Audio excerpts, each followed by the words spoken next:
Selamat pagi saudara-saudara, sebelum kita memulai membaca Alkitab, mari kita berdoa. Terima kasih Bapa, kami bersyukur pagi ini bisa bangun dengan tubuh yang sehat tanpa kurang apapun.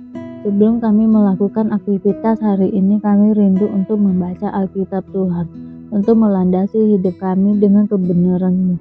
Oleh sebab itu kami semakin hari semakin berkenan di hadapan-Mu Tuhan. Urapilah setiap kami Tuhan, di dalam nama Tuhan Yesus. Haleluya. Amin. Daud di Gua Adulam. Lalu Daud pergi dari sana dan melarikan diri ke Gua Adulam ketika saudara-saudaranya dan seluruh keluarganya mendengar hal itu. Pergilah mereka ke sana mendapatkan dia. Berhimpunlah juga kepadanya setiap orang yang dalam kesukaran, setiap orang yang dikejar-kejar tukang piutang, setiap orang yang sakit hati, maka ia menjadi pemimpin mereka. Bersama-sama dengan dia ada kira-kira 400 orang. Dari sana Daud pergi ke Mispa di Moab dan berkata kepada raja negeri Moab, "Izinkanlah ayahku dan ibuku tinggal padamu, sampai aku tahu apa yang dilakukan Allah kepadaku."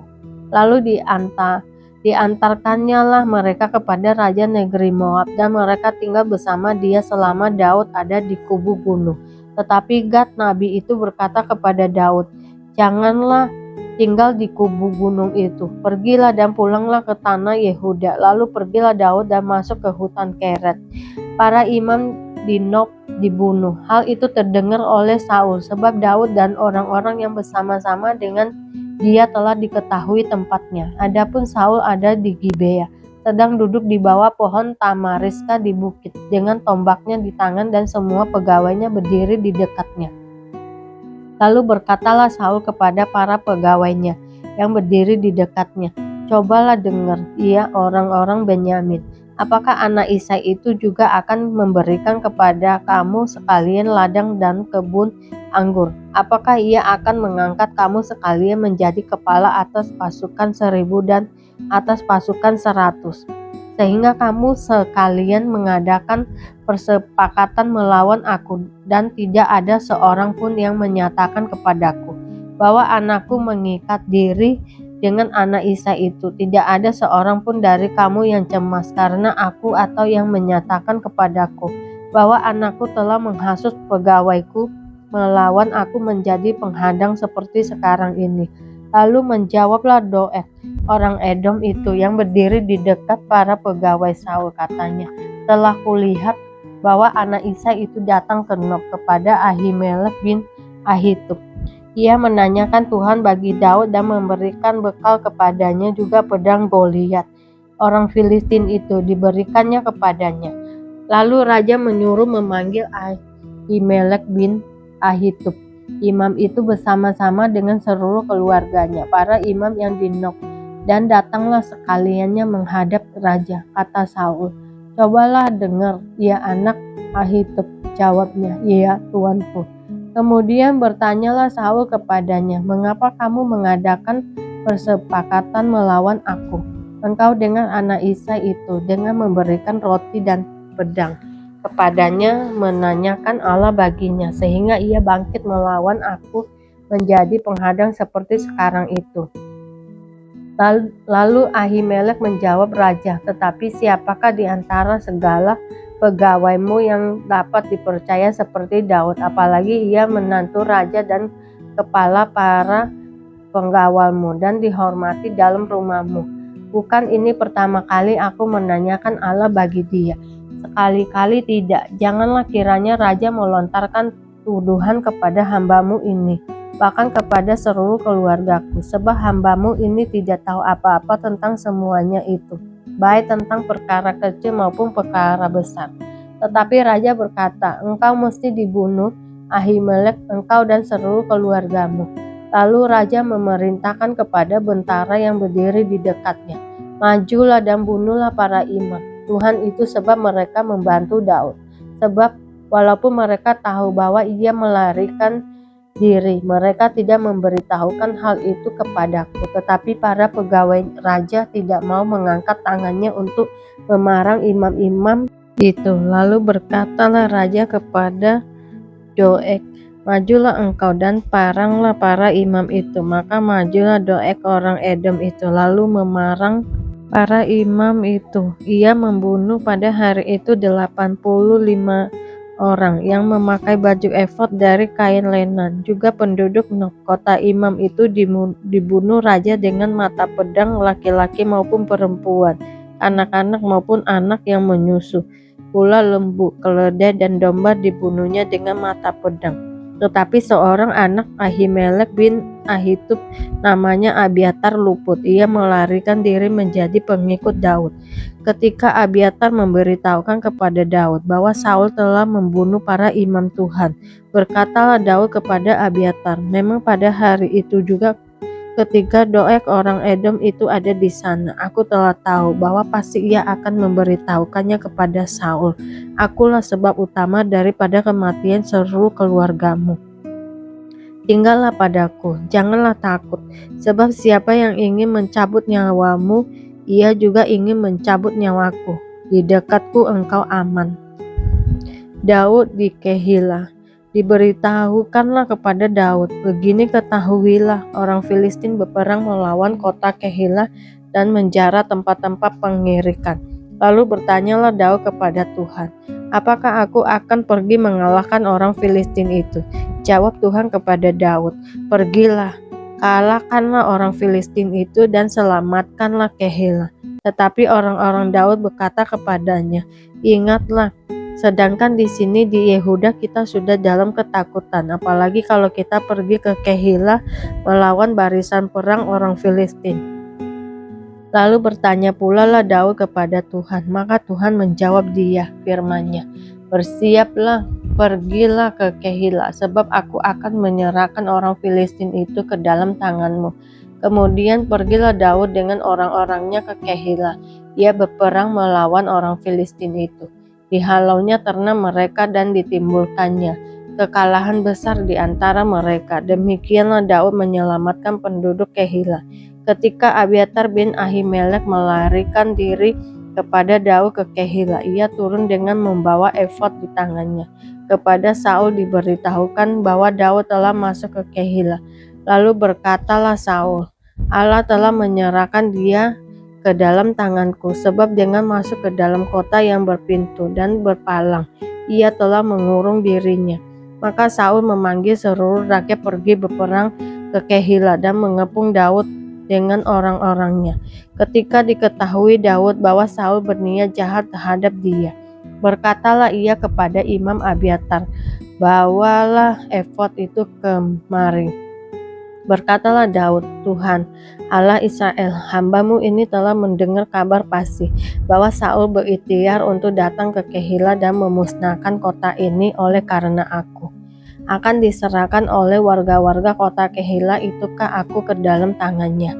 Akan datangkah Saul seperti yang telah didengar oleh hambamu ini? Tuhan Allah Israel, beritahukanlah kiranya kepada hambamu ini. Jawab Tuhan, ia akan datang. Kemudian bertanyalah Daud, akan diserahkan oleh warga-warga kota Kehila itukah aku dengan orang-orangku ke dalam tangan Saul? Firman Tuhan, akan mereka serahkan. Lalu bersiaplah Daud dan orang-orangnya, kira-kira 600 orang banyaknya. Mereka keluar dari Kehila dan pergi kemana saja mereka dapat pergi. Apabila kepada Saul diberitahukan bahwa Daud telah meluputkan diri dari Kehila, maka tidak jadilah ia maju berperang. Daud di padang gurun Zif. Maka Daud tinggal di padang gurun di tempat-tempat perlindungan. Ia tinggal di pegunungan, di padang gurun Zif, dan selama waktu itu Saul mencari dia, tetapi Allah tidak menyerahkan dia ke dalam tangannya. Daud takut karena Saul telah keluar dengan maksud mencabut nyawanya. Ketika Daud ada di padang gurun Zif di Koresa, maka bersiaplah Yonatan anak Saul lalu pergi kepada Daud di Koresa. Ia menguatkan kepercayaan Daud kepada Allah dan berkata kepadanya, janganlah takut, sebab tangan ayahku Saul tidak akan menangkap engkau. Engkau akan menjadi raja atas Israel, dan aku akan menjadi orang kedua di bawahmu. Juga ayahku Saul telah mengetahui yang demikian itu. Kemudian kedua orang itu mengikat perjanjian di hadapan Tuhan, dan Daud tinggal di Koresa. Tetapi Yonatan pulang ke rumahnya. Tetapi beberapa orang Cip pergi menghadap Saul di Gibea dan berkata, Daud menyembunyikan diri dekat kami di kubu-kubu gunung dekat Koresa, di bukit Hakila, di sebelah selatan padang belantara. Oleh sebab itu, jika tuanku raja berkenan datang, silakanlah datang, tanggungan kamilah untuk menyerahkan dia ke dalam tangan raja. Berkatalah Saul, diberkatilah kiranya kamu oleh Tuhan, karena kamu menunjukkan sayangmu kepadaku. Baiklah pergi, carilah kepastian lagi, berusahalah mengetahui di mana ia berada dan siapa yang telah melihat dia di sana. Sebab telah dikatakan orang kepadaku bahwa ia sangat cerdik. Berusahalah mengetahui segala tempat persembunyiannya. Kemudian datanglah kembali kepadaku dengan kabar yang pasti, dan aku akan pergi bersama-sama dengan kamu sesungguhnya. Jika ia ada di dalam negeri, maka aku akan meneliti dia antara segala ribuan orang Yehuda. Lalu berkemaslah mereka pergi ke Cip mendahului Saul. Daud dan orang-orangnya ada di padang gurun Maon, di dataran di sebelah selatan padang belantara. Ketika Saul dengan orang-orangnya pergi mencari Daud, diberitahukanlah hal itu kepada Daud. Lalu pergilah ia ke gunung batu dan tinggal di padang gurun Maon. Saul mendengar hal itu lalu mengejar Daud di padang gurun Maon. Saul berjalan dari sisi gunung sebelah sini dan Daud dengan orang-orangnya dari sisi gunung sebelah sana. Daud cepat-cepat menggelakkan Saul, tetapi Saul dengan orang-orangnya sudah hampir mengepung Daud serta orang-orangnya untuk menangkap mereka. Ketika seorang suruhan datang kepada Saul dengan pesan, segeralah undur, sebab orang Filistin telah menyeberang negeri. Maka berhentilah Saul mengejar Daud dan pergi menghadapi orang Filistin. Itulah sebabnya orang menyebut tempat itu Gunung Batu Keluputan. Daud membiarkan Saul hidup. Daud pergi dari sana, lalu tinggal di kubu-kubu gunung di En-Gedi. Ketika Saul pulang sesudah memburu orang Filistin itu, diberitahukanlah kepadanya demikian, ketahuilah Daud ada di padang gurun En-Gedi.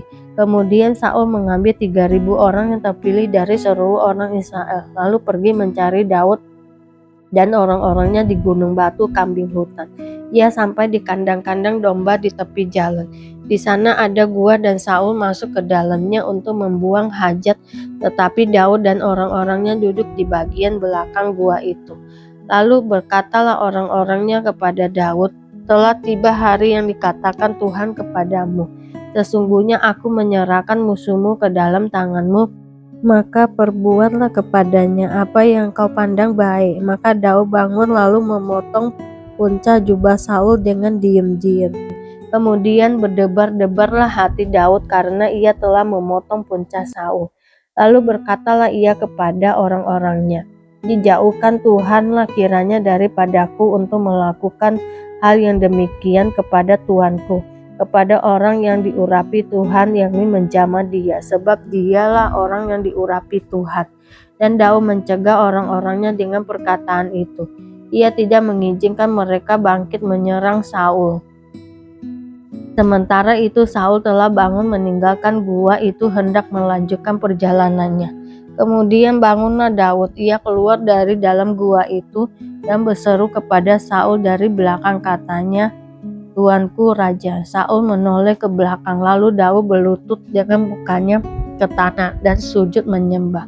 Lalu berkatalah Daud kepada Saul, mengapa engkau mendengarkan perkataan orang-orang yang mengatakan, sesungguhnya Daud mengikhtiarkan celakamu? Ketahuilah pada hari ini matamu sendiri melihat bahwa Tuhan sekarang menyerahkan engkau ke dalam tanganku dalam gua itu. Ada orang yang telah menyuruh aku membunuh engkau, tetapi aku merasa sayang kepadamu karena pikirku, aku tidak akan menjamah tuanku itu, sebab dialah orang yang diurapi Tuhan. Lihatlah dahulu, ayahku, lihatlah kiranya punca jubahmu dalam tanganku ini, sebab dari kenyataan bahwa aku memotong punca jubahmu dengan tidak membunuh engkau, dapatlah kau ketahui dan kau lihat bahwa tanganku bersih daripada kejahatan dan pengkhianatan, dan bahwa aku tidak berbuat dosa terhadap Engkau, walaupun Engkau ini mengejar-ngejar aku untuk mencabut nyawaku. Tuhan kiranya menjadi hakim di antara aku dan Engkau. Tuhan kiranya membalaskan aku kepadamu, tetapi tanganku tidak akan memukul Engkau. Seperti peribahasa orang tua-tua mengatakan, dari orang fasik timbul kefasikan, tetapi tanganku tidak akan memukul Engkau. Terhadap siapakah Raja Israel keluar berperang? Siapakah yang kau kejar? Anjing mati, seekor kutu saja. Sebab itu Tuhan kiranya menjadi hakim yang memutuskan antara aku dan Engkau. Dia kiranya memperhatikannya, memperjuangkan perkaraku dan memberi keadilan kepadaku dengan melepaskan aku dari tanganmu. Setelah Daud selesai menyampaikan perkataan itu kepada Saul, berkatalah Saul, suaramu kah itu? Iya, anakku Daud. Sesudah itu dengan suara nyaring menangislah Saul. Katanya kepada Daud, engkau lebih benar daripada aku, sebab engkau telah melakukan yang baik kepadaku, padahal aku melakukan yang jahat kepadamu.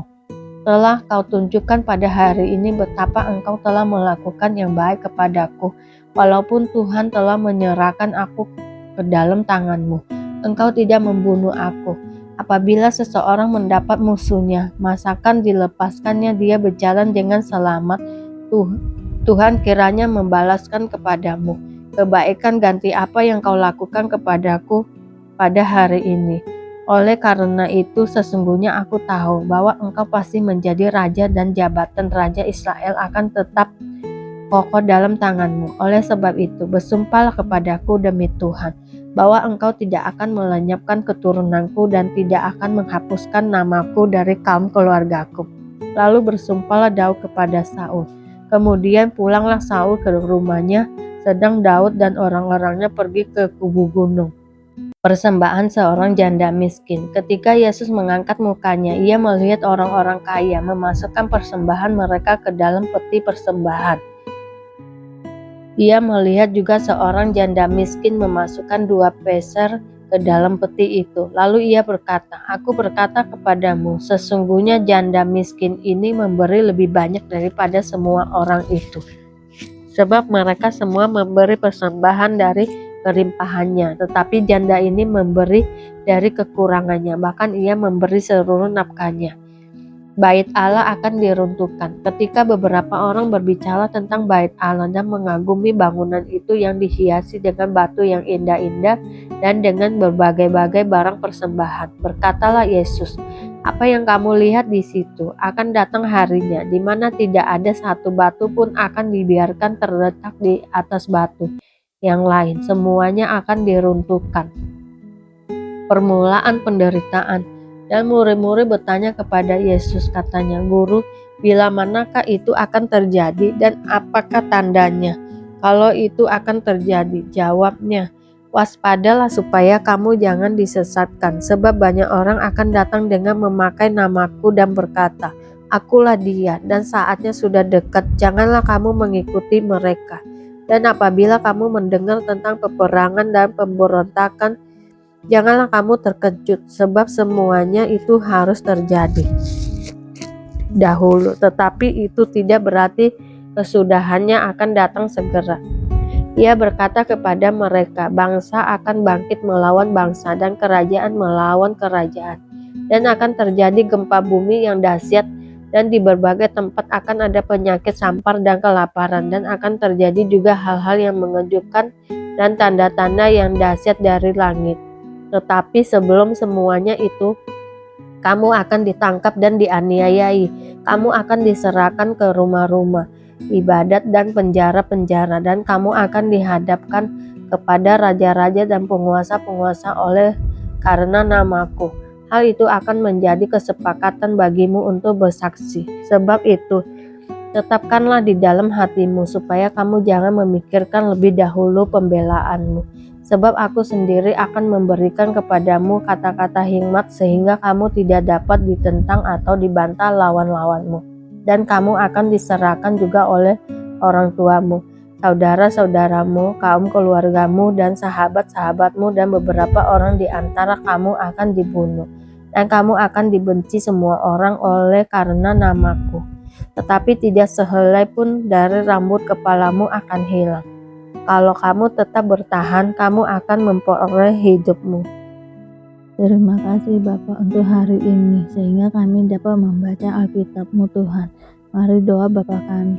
Bapa kami yang di surga, dikuduskanlah namamu, datanglah kerajaan-Mu, jadilah kehendak-Mu di bumi seperti di surga. Berikanlah kami pada hari ini makanan kami yang secukupnya, dan ampunilah kami akan kesalahan kami, seperti kami juga mengampuni orang yang bersalah kepada kami. Dan janganlah membawa kami ke dalam pencobaan, tetapi lepaskanlah kami daripada yang jahat, karena Engkaulah yang mempunyai kerajaan dan kuasa dan kemuliaan sampai selama-lamanya. Terima kasih Bapa. Kami selalu bersyukur atas apapun Tuhan berikan hidup kami. Engkau tidak pernah meninggalkan kami ya Bapa. Hidup kami akan senantiasa berkecukupan di dalam-Mu. Di dalam nama Tuhan Yesus kami berdoa dan mengucap syukur. Amin, amin, amin. Tuhan Yesus memberkati.